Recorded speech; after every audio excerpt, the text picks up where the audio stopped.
arm was on the sill, so it ripped my left hand off. So they had to sew that back on. Shoulder got ripped out, fractured my skull from left eye socket back to the mastoid. Broke my neck at C4, C5, C6, C7. My back at T4, T6, T8, T9. I'm Ange. And I'm Beck, and we are Gold Diggers. It's not what you're thinking. And we dig the gold out of everyday life stories. Like today's guest. How you going? My name's Darren. I think my gold nugget, my gold for life is that I was brought up with you always get in, volunteer and help people. Honey, you're my sugar. Today we have Darren Belling on the show. Now, Darren is in a wheelchair resulting from a car accident from when he was 18 years. So before we get Darren in, Ange and I are just going to recap on some driving experience that we ourselves have had. Yeah, well, I was thinking about, it took me back to when I was learning to drive, because it's every parent's nightmare, isn't it? To think that your child gets in the car. So for Darren, he got in the car with someone else and there was an accident that resulted in a serious injury. I think for any parent, that is kind of the thing that we're most fearful of when our kids start learning to drive. Yeah. So I'm thinking back to what was it like for my parents when I learned to drive? And I remember just a few incidences for me. Like the first time I went out of our driveway. Now this is in England. We're in a country lane, and I stopped at the end of the driveway. I checked all my mirrors, indicated, because this is me in a manual car. Got my clutch, everything, got it perfect. And then I put the manual, got my balance perfect, put my foot on the accelerator. There's only one thing I forgot to do, and that was turn the steering wheel. And I went straight in the hedge. No. So that was my first experience of getting in a car. Yeah, because those manual cars, like the bunny hopping is ridiculous, isn't it, when you're learning? It's just bounce. I actually bunny hopped my automatic car the other day. Yeah. That's a skill. I know. I'm pretty cool like that. I remember when I was getting my driving lessons and I was with a driving instructor one day and he said, turn right. And I took him way too literally. I turned right immediately, went across 2 lanes and up someone's driveway. But isn't it that scary really moment that when you're the parent sitting in the car, it's like, and you are out of control, because normally we're in control of the vehicle and that. Yes. And we're out of control. Yes. Like I remember experiencing that when my son was driving. Yeah. And the fear on me, I think I got white knuckles. I think I went grey overnight. It's scary. And I'm up to number 4 now, right? So I've taught all our kids how to drive with a blend of Tony teaching them as well, which has been great. But a lot of trips were with Mum. And now we're up to Summer, and Summer's just reached her 100 hours. But I'm still driving with her until she gets a license. But it is that release of control and trusting your child to move this rocket of a car and not crash it. So it's a little bit scary, but she's doing great. I've taught her some really good road rage, and she's a good road rager. It's polite road rage. It's like, I can't believe that for a second, what the heck is that you. car doing cutting in on me? No, I remember when my husband was learning to drive, because he didn't know how to drive until 5 years after we got married. So I used to drive him everywhere. Taxi for your husband. I know. What was I thinking? I know. Anyway, he so when he was learning to drive, he took the drive instructor and he pulled into the car park of a pub once. Yeah. And the driving instructor said to him, "Oh, what are you doing?" He says, "I want you to teach me how to drink drive." He's never done that in his life, I must add, because he's actually a teetotaler now. But back then... Oh, that's good. He's more a comedian than he is anything else. But yeah. Yes, that's true. Thankfully, my son has never done that. Yes, that's right. Well, on that note, we should probably get into our show. Now that we've had a laugh, we'll get into some serious stuff. Yeah. So today we have Darren Belling on the show with us. Welcome to the show, Darren. How you doing? Well, thank you. Welcome, Darren. How you doing? It's great to have you here. Yeah. Now, we really don't know a lot about you, Darren, but we are about to find out a lot, aren't we? We are. Get digging. Okay, so the first thing that we know is that obviously you've come today in a wheelchair. Yes. And so I'd like to know, is this something that has been with you since birth, or was there an incident that happened? There was an incident. I was 18. I was apprentice chef. I was working in at Caloundra. I'm a local boy. G'day, Sunshine Coast. And yeah, I finished a really long shift and got home and was tired and decided I'm not cooking this night. So How old were you at this point? 18. Wow, okay. It's 5 weeks after my 18th birthday. So I was a skater. So I was an ice skater. So I did figure skating, ice hockey. I was a roller skater. So I did speed skating, marathons and stuff. Wow. So that was what I was hoping was going to be a career, was a skater. I just started playing in the NHL draft, got picked up by Boston, go over through my school, because it's an American-themed school up at Christian Outreach Centre, and we did exchange systems all the time, so ended up over in Boston, and they were like, oh, this guy's all right, we'll get in and give him a push, and so but halfway through we're back home because they have a break over Christmas, so I come back home. We just got through Christmas, got to Australia Day weekend, and I was heading out a couple of weeks later, and it was it was on the point of tired. So I made the decision to go and pick up a pizza. No delivery back then, so heading into town, and guy that we all know from school rocked up in his car, and he was bragging about his car. Have a look at my car, and it was just like, no, mate, not interested. I just dialed a pizza. I'm going to eat. I'm up at 3 a.m. working again. And he was like, oh, well, geez, I'm going to Angelo's. And I was like, oh, well, I'll get a lift to get a pizza. I don't have to drive my car. Got in the car, didn't know the guy had been drinking. Got 800 metres, he took out a power pole. Oh, no. So the pole came in and hit me and, caused massive injuries, trapped me in the car. So, I think that's every parent's nightmare, isn't it, for their... It is, and that's part of why ever since then I've run programs going around high schools, talking to kids, scaring the crap out of them. About road safety. Yep. I have my own business with it, as well as I'm now 24 years with Fire Rescue. The program we started in 99, which runs out of 2000, was with the fireys and the ambos and the coppers who were on the night of my crash. So what injuries did you sustain during that crash? Here's the list. Okay, the pole hit me, so arm was on the sill, so it ripped my left hand off. So they had to sew that back on, one of Australia's first reattachments, so 600 stitches to reattach. Wow.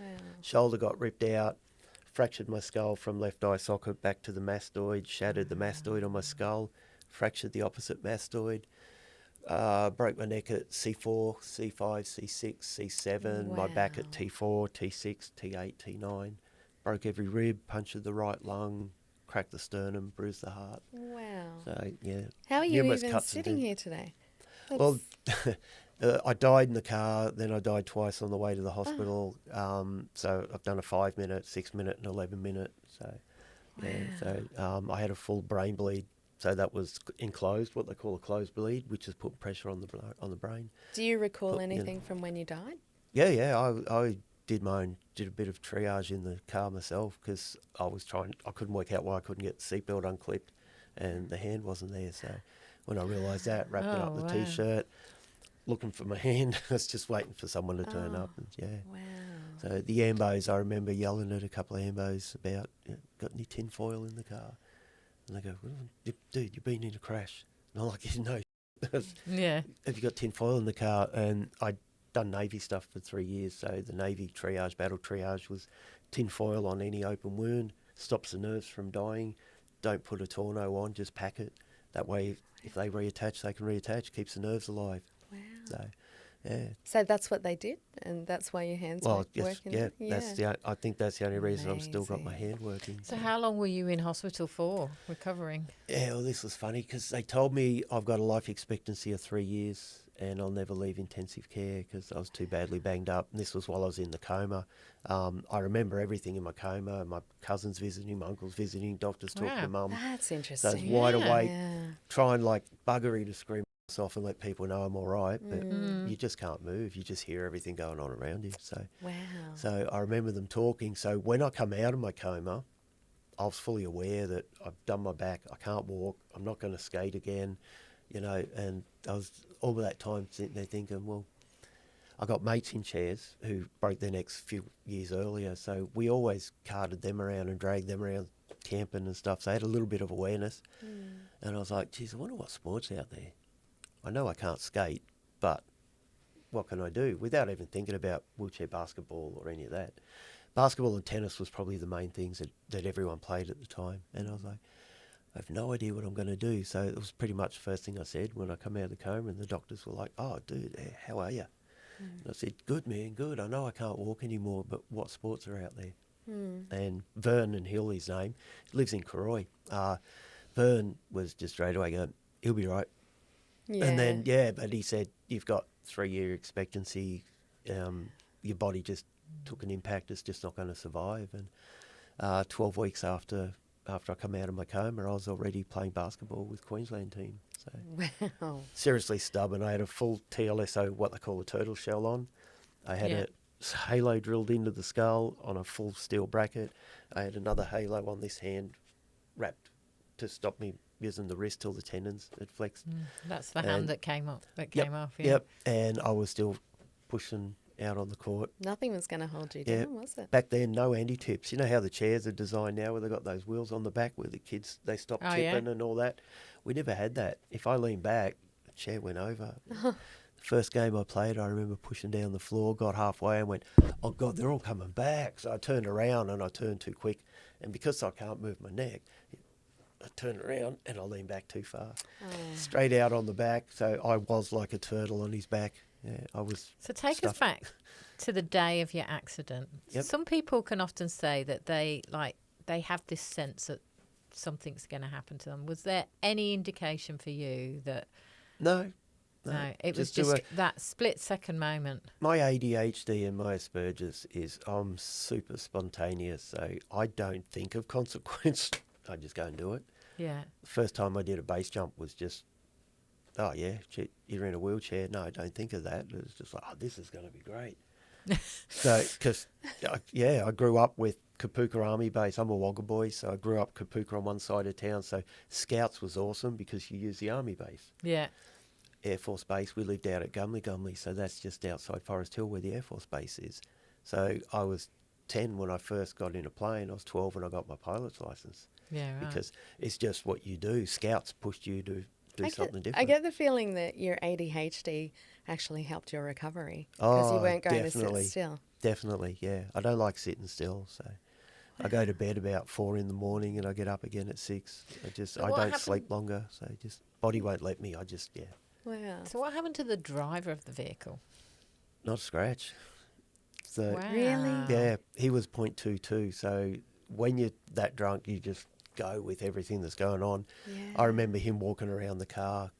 He was more concerned about his car than me in the car because he just got it. And and the coppers said that's what he was telling them the whole time while they were trying to, do what they need to do. And same with the fireys. And when they took him away to arrest him and talk to him, it was the same idea. Do you think that could have been shock? No, I know him. No. And do you ever know what happened to him after the accident? Well, I always said I spent months thinking I'd try and help him because he obviously had a drinking issue because he was 18 or he was 17. He'd only just got his license, and he come from a really hard family, so it was a bit of a thing. The family were also harsh on substance, so it was like, maybe he just needs someone to help direct. But no, after a few months, it was like he's just not going to help himself, so don't worry about it. Now, you mentioned that you died a few times on that day. Yes. Is there any experience you can recall from? Oh, it's from the that strangest feeling because, like everybody, I'm too much of a realist. I piss people off with it, but I'm a realist, so I'm very science with everything that I do. But it's funny because when I died, you have that, everyone says stay away from the light. So you have this white light. And through the science in me, it's like I realise that's the blood leaving. Or that's why you get the white light, because your eyes lighten up. So that's just the blood going out of your vision. Okay. It comes back when they fire you back up, but the blood will drain to the lowest point of your body. So if you're laying out when you die, all the blood just drops. And then once you circulate again, the oxygenation comes back in. So for me, it's like, don't stay away from, there's a tunnel. No, that's science. Yeah, just my vision's going. But I do remember everyone working around me, and my last one was 11 minutes. And I do remember it was like a surreal dream where, you know, how you dream, you see yourself standing here doing something and whatever. Yeah. It's like that. Yeah. It was an out of body. So I remember sort of being in the back of the operating theatre, them all running around me, trying to drill the halo into my skull, then gone. So they're trying to revive me. Every rib was broken, so they were trying really hard. They had what's called a barrette, so they had to do the breathing down my throat, put me on life supports, trying to keep me going. And you're watching it, and that was about, yeah. So what did you make of your out-of-body experience I then? just thought, this is cool. And then, like, wow. And then, yeah, but it was after when I was in my coma, because you have time to think, it was like, that was actually really odd. And I had no idea what the word surreal meant. It was mentioned to me later, and I went, that's just described it. It's exactly what it is. You watch that kind of scenario in the movies, don't you? Where they're standing in the operating theatre Obviously, looking at they've their body talked to being worked on. somebody. Yeah, they've Yeah. obviously talked to someone, or someone's advised them that, hey, if you want to be real with this, yeah. So Well, that's quite an it's an odd experience. it's an odd feeling. Yeah. But you can feel your body letting go. You feel everything just going. Because I remember in the car, because back then, no jaws of life, they had to use angle grinders to cut you out. And I remember them putting a sheet over the top, plastic sheet over to protect it from all the debris they're cutting off and the angle grinder going. And I remember flicking it off going, dude, I'm not dead yet. And they're like, no, dude, I'm protecting you from all the debris. And I'm like, oh, I was thinking, my thought was I'm they're not zipping up the dead body bag. I thought they were zipping up the body bag. Stop I'm just like, wrapping. stop it, stop putting the bag over me. You know, it's like, they're already not cutting dead me yet. away. I'm still here, you know. So, yeah. Because I remember it's the interesting. fireys, Yeah. because they go, because the fire is on the night and the AMBO's on the night I went to school with, and one of the AMBOs was one of my teachers, and his son was another one on AMBO with him who I went to school with. And I remember they said, and it was, what was it, 2000, so it was, I don't know, 20 whatever years later, we were doing these programs together. They said, do you want to do them? And we'd already run a handful of programs, and it hit him like a ton of bricks the exact moment he realised it was me in the car. And it was 2 hours later, they're cleaning out the car with the debris, and he found my wallet. And while we're doing the show, he just broke down, lost it, dropped to the ground, started crying, and he said, it's just hit me the moment that I realised it was you in the car, because they couldn't recognise me in the car because my face was pretty cut up. And, Wow. yeah, as my wife said, I used to look beautiful. So, but that's about the only scar left. But I was cut all over. Amazing. Ear You was couldn't hanging, tell. You so wouldn't really be able to. I had such a good microsurgeon. That's the only reason the Yeah. hand's still here. It's incredible your hand is working as well as Yeah, this my whole too. shoulder went out, and that's the only scar left. Wow. It was like unbelievable surgery. We need the this name guy. of your surgeon if we. Oh, I'd say he's retired now, because this is over 40 years Come ago out now. of so- retirement. Yeah, he was good. Yeah. So this has obviously led you then into helping youths with driving safety awareness. Road awareness stuff. Yeah. Yeah, look, I've done 24 years with fire rescue now Yeah. since we started the program with these guys. Every high school in the state runs this program, and it's usually run within a couple of weeks before schoolies. What's involved in the program? I like the old program better. The new one's, it's gone too digital. I don't like it. I also run my own docudramas, so I can explain that a bit better afterwards. But what we used to do with fire rescue was bring a wreck in, and they do the jaws of life, and they do a parrot, and they would rip the car apart. So they break the glass, they'd crease the roof, they'd parrot the roof, the pillars, fold the roof back, simulate pulling someone out. For me, that worked. Because the kids are all sitting there watching it, but they hear the glass break, they hear the panels creak and all the metal popping. Yeah. So it sticks in their mind more as, geez, I don't want to do this, you know. Yeah. So that worked really well. Now they do a simulated digital on it because too much insurance. But it's not as real. It's a step away, isn't It's it? going backwards. Yeah. It's that 2 step forwards on a program, 1 step back, and I don't like it. So when I run a docudrama, we have a car. Yes. We do the whole thing. So I approach all the services. So the DES come in. So I have the rescue chopper landing. I have emergency service, triage doctor there. I have the ambulance there, I have fire rescue there, the police there. I have the coroner there. Yeah, We remove a body.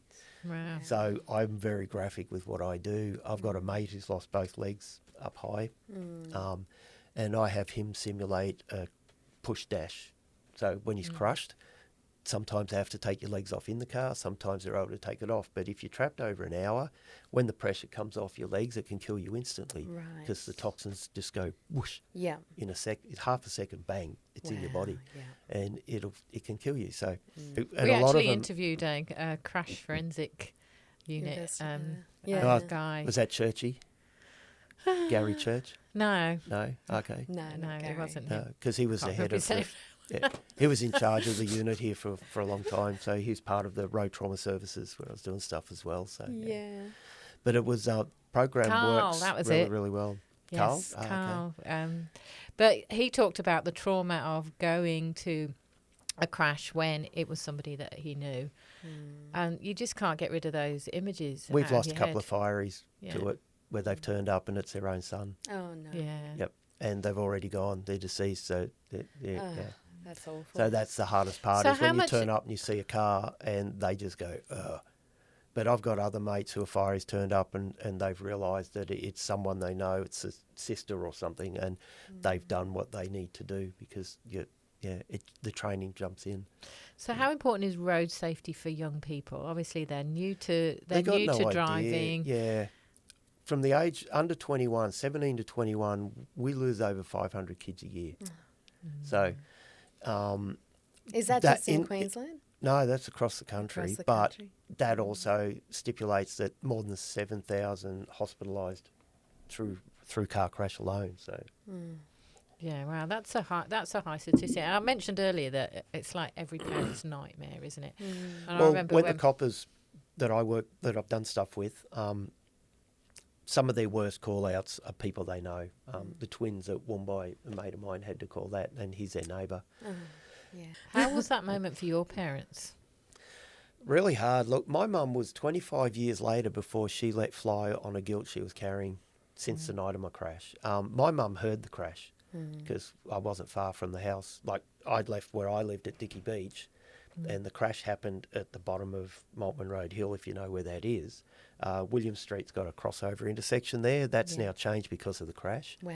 So they've changed that 3 times, actually, because of incident that happens on it. But my mum lived literally a k and a half away, so it went off like a bomb. Caloundra, back in the 80s, 5 o'clock at night, you hardly saw anyone out.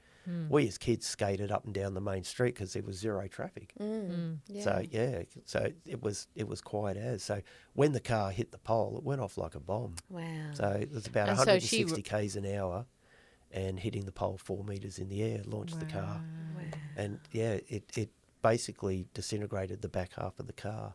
Tools were found right up the top of the hill, 400 metres away. So did she know that was going to be you, or Not at the all. police came to Not the at- door? Actually, it was a friend who was the copper on, and he just rang and said, just get up to the hospital. Darren's been to crash and he's not going to make it. And so they had to go. Like, Caloundra was small, so they lived a k away from the hospital as well. So a good mate of mine is the doctor. He was a brand new resident at Caloundra Hospital the night of my crash. I was his first major trauma victim since being put into a hospital. And we're good mates now. We do music together. And he's just, even then we used to catch up all the time. And he'd just go, geez, he said, you tested me that night. Wow. And he said, I was put through my paces.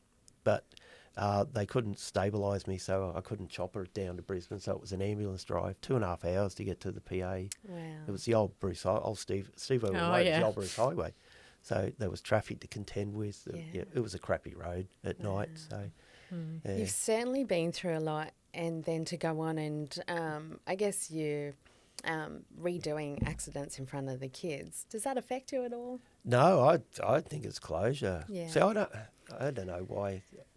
That stuff doesn't faze me. So I got mates who are coppers who, after coming to a really bad scene, rock up at home and we'll sit at the bar. I've got a bar at home. So we'll sit out at the bar and have a beer, or we'll have a coffee, and they just talk. Because they know they can talk about anything in front of me, because I've been through it, and I'll talk with them. But I also do suicide counselling and counselling stuff that I work with kids and volunteer at. So How do you find the good, kids yeah. respond to the accident education? The kids, they love it because I've got kids who just go, yeah, and they're on their phone and, we tell them, we'll take that, you won't get your phone back. Oh, all right. And they sit there bored, watching, and I'll guarantee you, we run the program for an hour, but when I run my programs, I run them for 3 hours. And I've had kids come up afterwards going, oh, how do I become an AMBO? How do I join the fire? Wow. Yeah. Because they're just, that might just be 2 out of 1,500 kids. But, Yes. so when you do high schools, Caloundra, we do the whole senior year, like the 11s and 12s. So I've got to say, as a parent, I love the fact that program is done, especially just before they're finishing grade 12. Because Well, I we hit think 'em the up. shock factor Schoolies is needs important, it. isn't it? Yep. They need Well, that's to what I said. I realise. mean, it's every parent's nightmare when your kid suddenly just is on the road and you realise they haven't got that full awareness yet. I got They a think they can 21-year-old conquer son the that world. used to They just think do they're my mind. indestructible, don't They they? do, yeah. Well, see, I was that kid. I was 17, 10 Yeah. foot tall, and indestructible. And Yep. I it just remember- proved one decision, just one choice. So I hit the kids up and say, when do you think what choice I made impacted that night? And they go, oh, you got in the car with a drunk driver. And I went, no, I had no idea. That's not the point. And they go,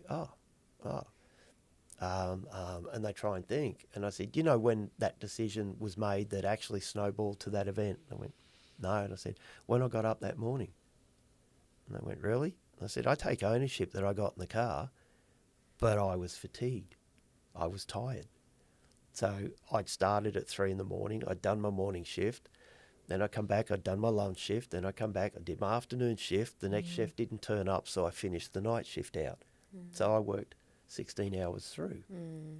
So it already says that once you hit 16 hours no sleep, you're 0.05 to 0.08. Right. So you're already impaired with what you're thinking, what you're doing. Yeah. So I You're not take making the ownership. right I was judgment. tired and I thought, I don't want to drive my car. I'm so buggered, Yeah. And because I'd finished work, come home, mates were hanging out, we went surfing, then I come back. So I just added to the fatigue and so I take Interesting. ownership on that. Yeah. Yeah. I remember saying to my son, we've only got one child, Yep. that he wasn't allowed to get into any red P-plated car. We just did it across the board, that if he wanted to go somewhere... That was a stipulation when they went greens. Yeah. of Green red- was red, okay, like a green But we the allowed. red, you weren't allowed to have anyone else in the car. Yeah. That was one of the first stipulations when they brought that Is that out, but it still never a law? followed on. So it's not No. still a No, law. God, I see them everywhere. So going back to, you've had your accident now, you're in recovery, 12 weeks passed. You said you started your wheelchair basketball at Yep. that point. Yep. Like, there must have been a journey for you to go from, I'm young, I've got my whole life ahead of me, these are my dreams and goals, to, okay, let me make the best of what I've got now. What was that journey? Didn't really think about it. So Yeah. just adapted every day when I woke up. You wake up every morning and you go, yep, still it, and that's it. So basically all I wanted to do was go and do my sport, Yeah. find something to do, keep I busy for the love day. that. I build cars, so I was buying old muscle cars and fixing them up and bombing them, working the motors. It do seems that. like So, you've and had I've that. got a shed at home where I build cars now, so I've got a heap of cars under restoration at the moment. So It seems like you have that mentality that nothing's going to hold you back. Beck mentioned it earlier, like, and so what have you done since then? Because that was like you were 18, I don't you think know. we've got enough time. You mentioned something about coaching Dot points. basketball, and I'm a you know. professional coach now. I have my own business, which is I've got two sides to the business. One's Wheels Down Under Raw program, which is road awareness workshops. I can run them on a 3-hour period or over a 2-day period. If they do the 2-day, they will get a CPR certification. So we do training as well. So I get a mate who's a parasol trainer. He's an RTO. He comes in. There's 35 different certifications for first aid, mining, GI stuff, all that we do. So I can do it that way. The other side of it is Wheels Down Under high performance basketball. So I'm a Yeah. high performance coach. I coached in America. I've coached here. I play basketball in America. I play basketball here. That's what my business is. I've just started an academy for high performers down in Morayfield. Wow. With the club there, and Russell is really proactive at being involved with that because he sees the benefit to the club. I'm about development.